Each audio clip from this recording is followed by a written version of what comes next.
Hey everybody, welcome to SpeedBump. It's time for a mystery race of a Saturn game. Author Blue's Choice. You want to tell me about it? Yeah, Tryrush Deppy. So this is a Japanese-only platformer for the Sega Saturn. Pretty cool little game. It has a lot of little elements that are kind of interesting. I haven't seen too much of the game, but I'm kind of excited to use this as an opportunity. Yeah, There's like 15 or 16 levels. I watched a little bit of it when you chose this one. Looks weird. That's what I'm looking for today, yeah. Yeah. Well, I'm going to go ahead and get them started. We're going to give them 30 minutes on the clock. Yeah, sounds good. Getting the audio from Rolling Cross at the moment. As long as it sounds good, that'll be true. For the little music note. Ready to roll.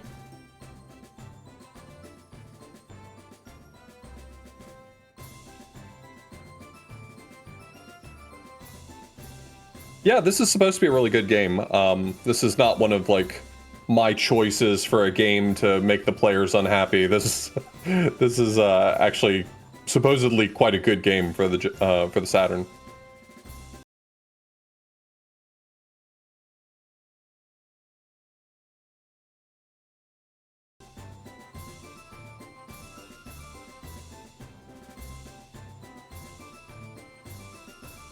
So there's 5 legs of the race. The first leg is New York to Buffalo.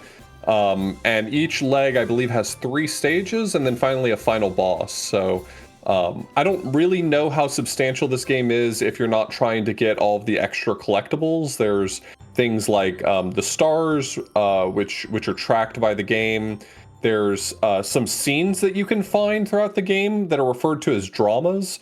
Basically, the premise of this game is that you're racing across the country, and it's possible to encounter some of your competitors like in trouble or something like that, and you have the option to, or the opportunity to save them. And if you do so, then they'll show up in later stages, perhaps helping you. So. Merlin's taking a little while to get started, so I'm switching to Okami for audio. Who has already beaten stage 1.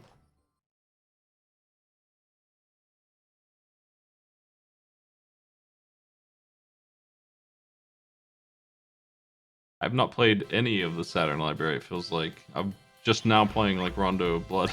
I missed all those games.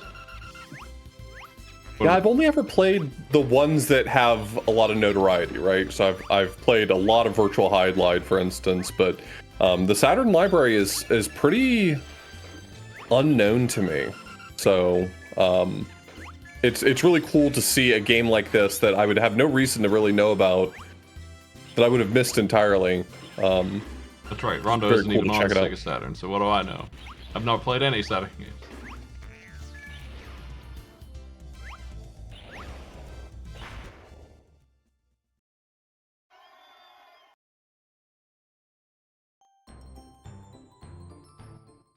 I have played Mr. Bones. I played quite a bit of it, and then also I've been unfairly subjected to it on Arcade Pit. So Mr. Bones. That's a fierce game. It is a game of all time, and I actually mean that as a compliment.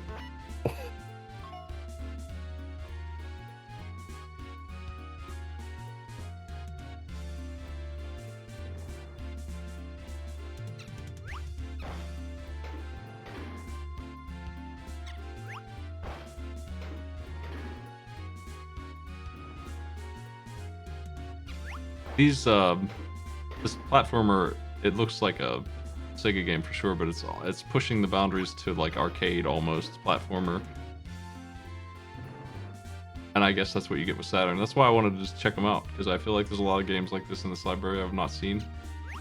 Well, maybe we'll have to find some more of them and do them on SpeedBump. The trick with emulating Saturn is getting all of the configuration necessary to actually be able to run it. So if we've got people who have that set up and are interested in checking out some of them with us, then we might get an opportunity to have some fun checking them out.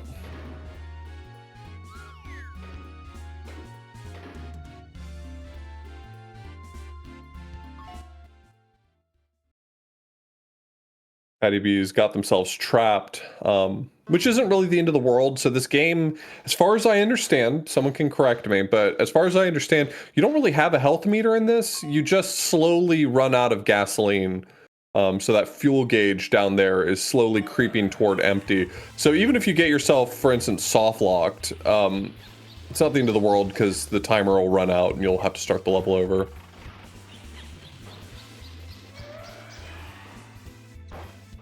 We got Okami going up against our first boss, as well as Jeffy.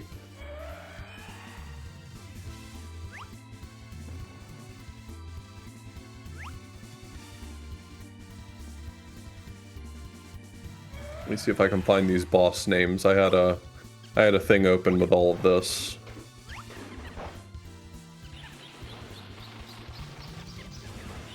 First boss is named Hijacker.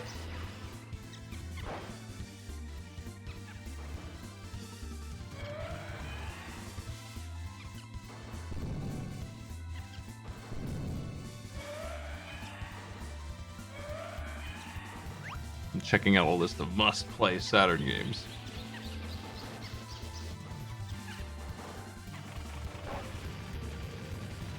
Yeah, I don't know that I know. You know, a lot of consoles I could probably tell you a handful of like beloved games on that console, but I don't think I can think of really what that list would be on the Saturn. I mean, of course, everyone loves Virtual Highlight and everyone's played it, but beyond that, yeah, really, that just saved the whole console.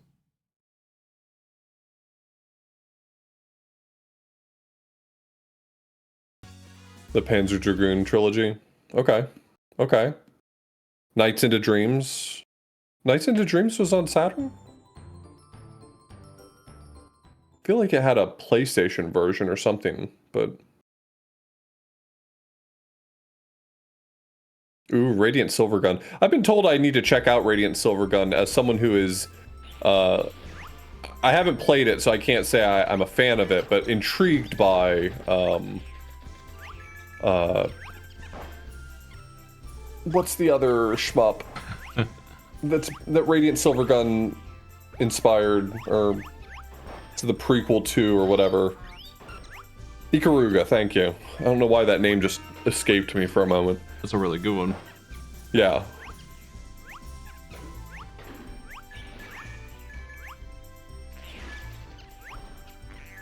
I've still yet to play Ikaruga, but everything about it screams extremely cool. The problem with it, I guess if there is one, is it's unusual for a shmup. It has no randomization really at all. Like, it's very... Right. Because of your power, you can really lock it up in a very specific way, and it's not too hard to do that. Like, you could probably do that with a lot of shmups, actually, but the way you get it done in Ikaruga is much simpler, because you can really wipe them out. But until you learn how to do that, until you really master it, it's incredible to play. And mastering it is fun, too. I mean, it's fun to do that, it's just, it's different. Yeah, I watched like 10 minutes of a Ultimate Dot Eater playthrough. The pacifist only high score run. And I realized, oh, this game is for absolute sickos. Like, this is a game that's worth studying and mastering.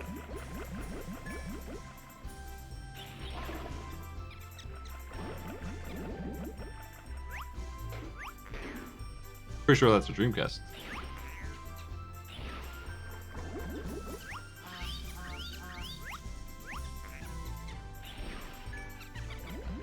This car can swim.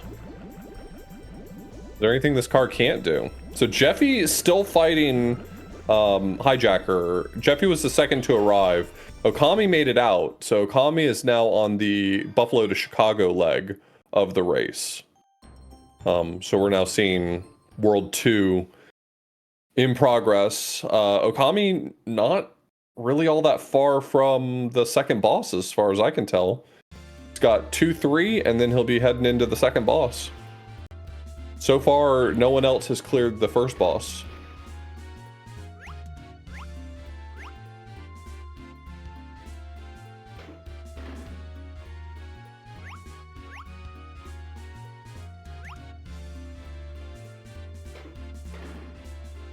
We're now at the point of almost all of our other players being on the first boss. So it is a real showdown for second place at the moment. Jeffy definitely has the most information. And Okami on the second boss, Mangler. This car is so animated.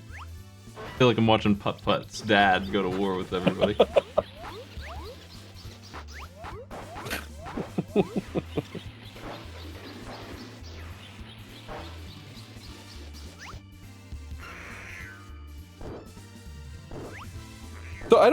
So we don't care on SpeedBump whether or not people already have some familiarity with the game, but it did seem to me, based on Okami's reaction, that he was already at least somewhat familiar with this game. When I mentioned the game name, he was very quick to say, Tryrush Deppy, I love this game. But he also said that he hadn't played very much of it, so he might have a good lead because he's seen like the first world or two, and maybe that'll die off a bit, but he is definitely playing very well. It takes a lot of work, a lot of moderation, and a lot of pre-match setup to check to see if the players have not played the game before. I've never done that. That's a Kuso Grande treat, if you like that. Yeah, they gotta have doubles and triple backups for every match. Yeah, that's the tournament to watch if you're looking for that.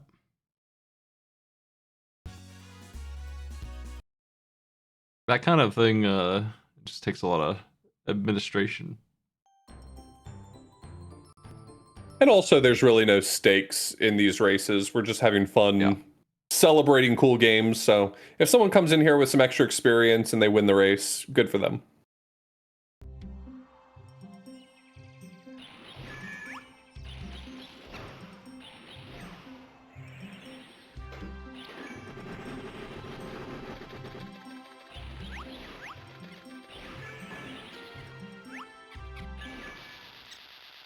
Yeah, this game's been very cool so far. I don't know, I haven't paid enough attention to everyone's screen simultaneously to know if anyone's encountered any of the dramas yet. Everybody's working on Hijacker except Okami. Well, I mean, on the way to the first boss, I don't know if anyone did. Pretty sure this game's been in Retro Book Club. That might be where Okami's familiar with it.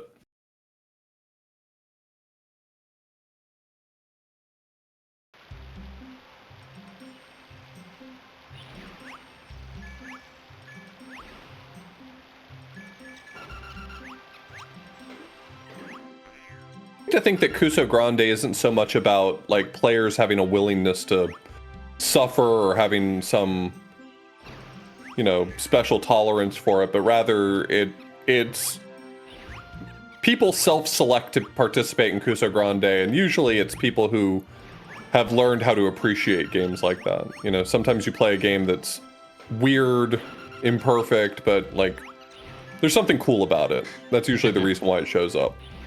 There are junky games in there pretty often, but I 9 times out of 10, every time I played, I liked the game I was playing. I can only think of a couple where I really didn't like it.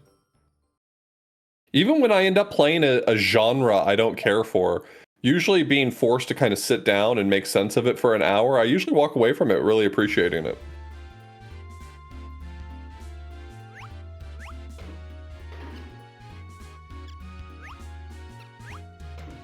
Yeah, that's the thing about Kuso Grande, and the Kuso community in particular, is that like it's not just about bad games. Bad games can be kind of boring.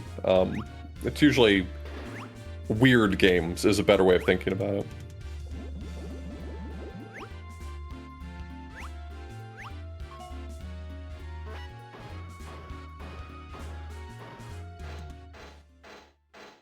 This boss takes so many hits. He's so good at living. Okay, so Merlin's got it. Yeah, so Jeffy has cleared stage 2-1, so he's in second place handily. I'd like to point out Okami now has hit boss 3, while we still have some people still working on boss 1. Like, he's making short work of a lot of this. Double Dragon 3 is rude. Double Dragon 1 is rude. But I like I like 1 and 2, okay, but boy howdy, I don't think I've ever beaten the third one. Beat 'em up should not be that hard.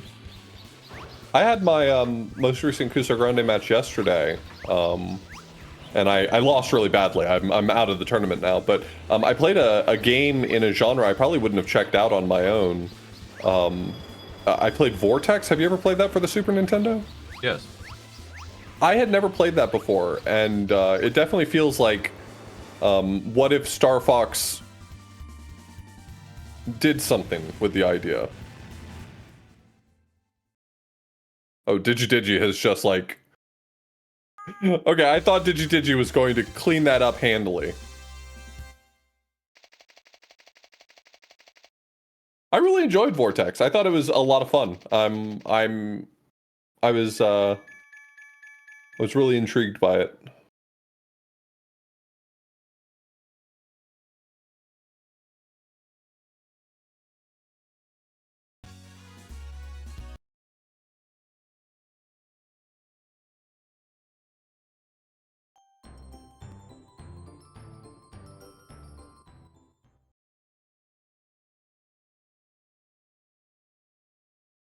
Oh, you played it for your bad games list?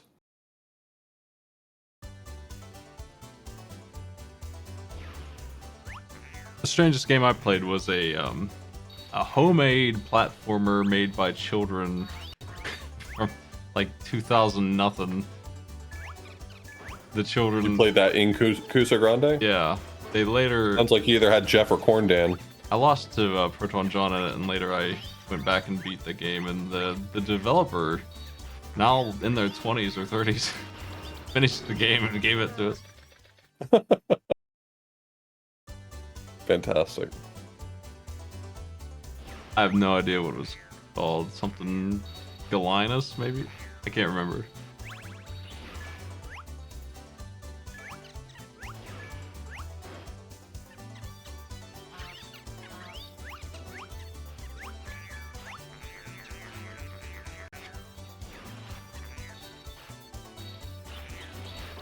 This game is sort of like Sonic, with a very powerful crash attack.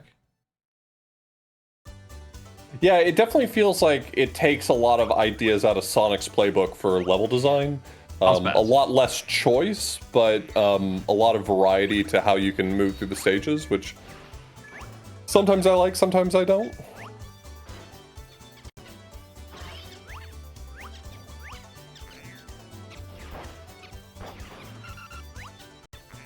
We got 13 minutes left. I mean, if my understanding of how many levels there are in this game is correct, Okami could theoretically beat it in the 30-minute window. I mean, I have to imagine the levels are going to get more substantial, and Okami's familiarity with it is going to go down. So I'm not counting on it, but it's about halfway through the game.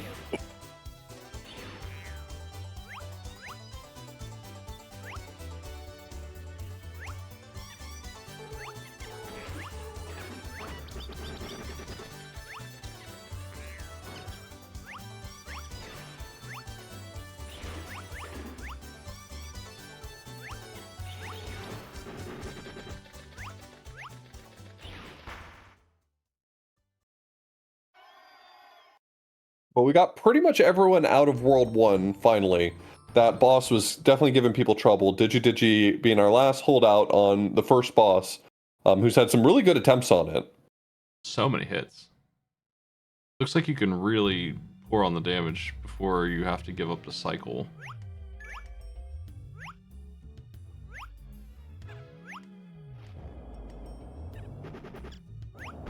Oh my god, Smite, you are a dick. I cannot believe that you, as a Kuso Grande GM, you gave out the SNES Lord of the Rings game. Gave them a map to use. It's fine. Unbelievable. It's fair. Genuinely a bad person. Yeah. I gave out Fantasia as well. I think you gave me that. I've played Fantasia and Kusa Grande at least. I don't know if you gave it to me, but I've played. I don't think that one's that bad. It's It gets worse and worse the further in you go. I don't know Yeah. how far you made it.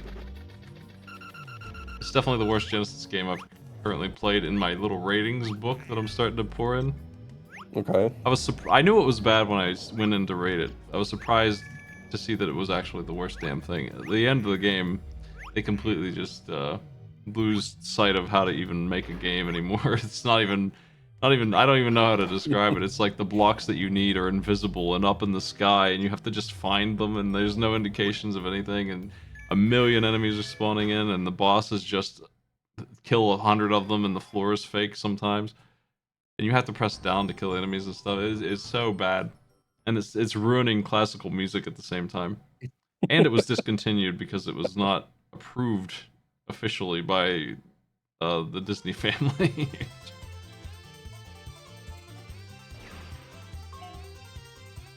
I thought maybe that would make it a rare game that was like worth money to collectors, but you can absolutely grab Fantasia for like 15 bucks. So it has no value in life or death. Nobody wants it.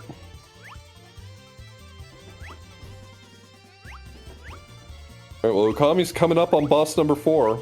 This is the Denver to Grand Canyon leg of the route. And the end of this train, I believe, is the boss fight.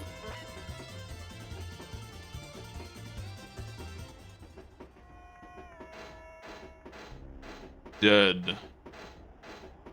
Drank. What? That's not the words I expected to show up on screen. For the fan monster. It was the propeller. I'm not so I the guess only this one who's boss doing fight Fantasia. just wants you to run from the boss? It's like...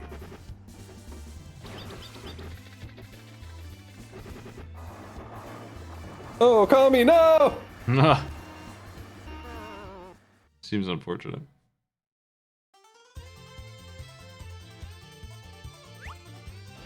There's a cutscene going on Merlin's. A drama, maybe. Oh, was that... So we finally got one of the dramas, I think. I don't think we had seen one of those yet. I just noticed it right at the end of it.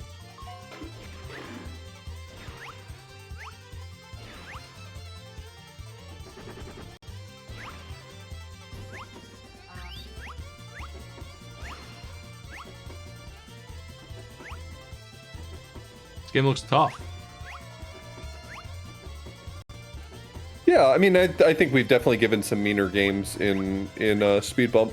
I think this one looks really fun and really playable, but I'm sure it gets just harder as we go on. The level Okami's on, figuring out how to navigate that stage in reverse is probably pretty tricky.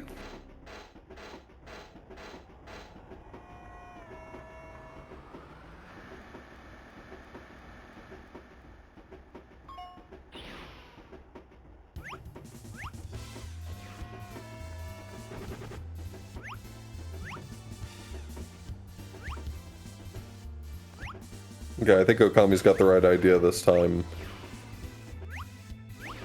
Trying to keep to the high path where possible. You got plenty of time if you land these jumps, but you really just need to know where to go. Is this good? My guess is that this they is where ran the out of actual gas. fight happens. This is what Or happens that's when just you the run fight. out of gas, yeah.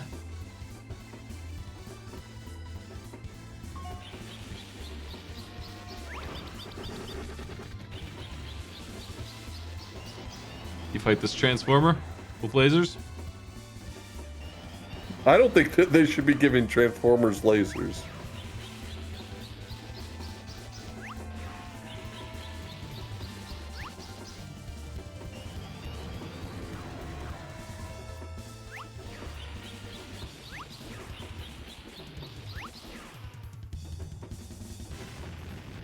Looking pretty good. Yeah, Okami did great there. Jeffy's working on boss 3. I guess once you consider that this game, as far as I can tell still, once you consider this game doesn't have a health bar, every boss fight really becomes a speedrun challenge. Like, can you damage them fast enough to finish before you run out of fuel? Which is a really interesting balance. Yeah.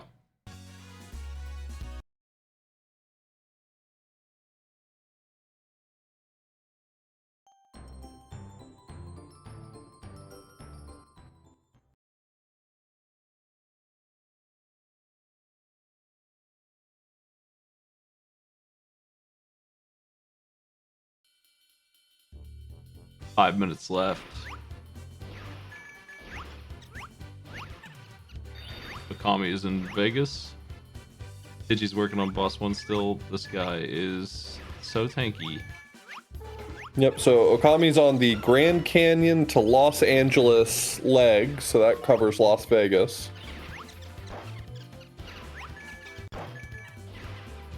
I think with the time remaining, we may see Okami clear one more boss, which is honestly incredibly impressive. Yeah, I wonder if maybe Okami Digi hasn't realized. No, I take it back. I was gonna say, I wonder if Digi hadn't realized you could charge the dash to deal more damage, perhaps. It might be significant. It might be a big number. You never know. Well, I mean, I just saw him charge finally, so I think he's aware of it. Of course, when you have a limited amount of time to attack, it probably feels better to just continuously hit it rather than charging up for 1 or 2 hits. It's possible that the charge isn't like it is in Mega Man, where it only does like 3 damage. It's possible that the charge does like 20. It's possible. You never know. You got to try out those kind of things with these games when you're playing them. Right. With no instructions. Yeah, I mean, try everything you can. That's the difficult thing. If it does so much more damage, then it's definitely worth it to charge them up. But you know, like you gave us an example with Mega Man, if you just mash it out, you might just be better off doing that than actually trying to repeatedly charge.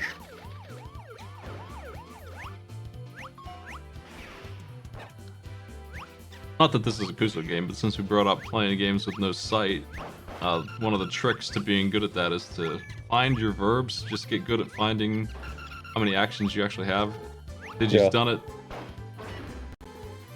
Fantastic. You gotta figure out what the heck's going on in the game you're playing before you can get anywhere in it. Yeah, and while I did give them, not the manual, because the manual's in Japanese as far as I know, I did give them a page that gave them some information about gameplay and controls. I always feel like that's a very hard thing to do. Like in Kuso Grande, they often give us the manual. And it's like, before you've played the game, you have no context for what that manual is telling you. So you try to take in as much information, but by the time you actually need it, it's easy to have forgotten it. So even if Digi had read the manual and it had told, hey, the charge attacks do a ton of damage, you should use these exclusively, like by the time you actually play the game, that's probably a really easy thing to forget. We got Okami on boss 6 now. Okami honestly just smoothly making his way through this game. We know from watching all the other players that this game's not necessarily easy, but Okami is making it look that way.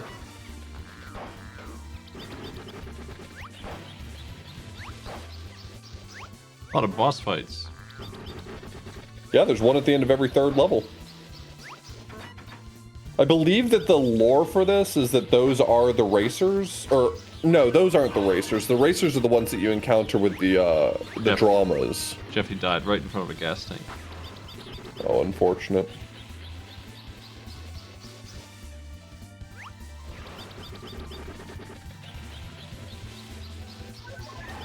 Yeah, they're not the other racers. I'm sorry, I was getting confused. The other racers are the dramas. So I guess I wonder who these guys are. Like,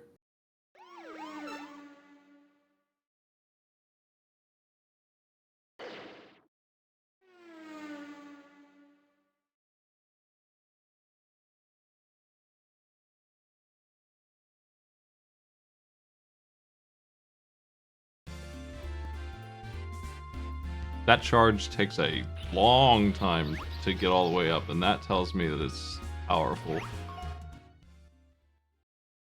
I'm trying to think of a game that has a system like that. There's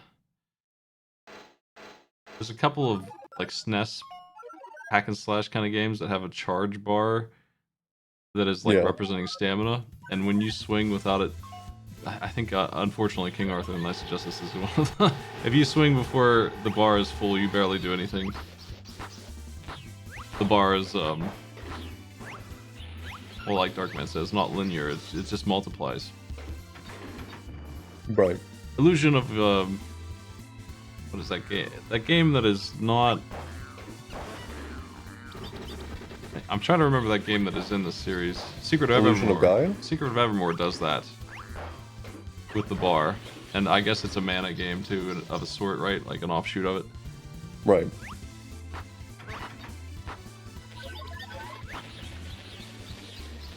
Jeffy's beating the boss. I think they're in World 4. Yep. W Bull is the third boss.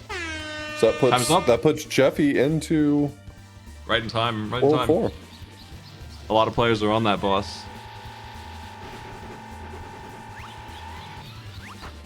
Yeah, in Secret of Evermore, you have this percentage that would tick up to full, and it's a huge difference between spamming and actually just letting it charge up. Encouraging you to only take a swing every once in a while. That's what this game seems to be doing. Hey, nice work, everybody. This is cool. What a fun game.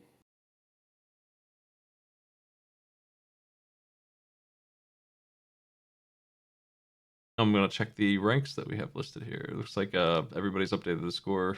Okami got 14, Jeffy with 9, Spritz with 9. Those are our second place. 8, Merlin Cross. They were fighting that boss at the time. Digi got to 3.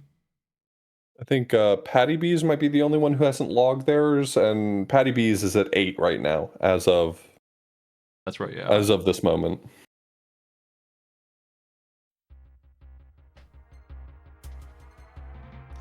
Thanks for joining me, Author Blues, for Of course. this cool game. I'll pick the next one. It was super fun. Yep. Hey, see you later. Have a good one.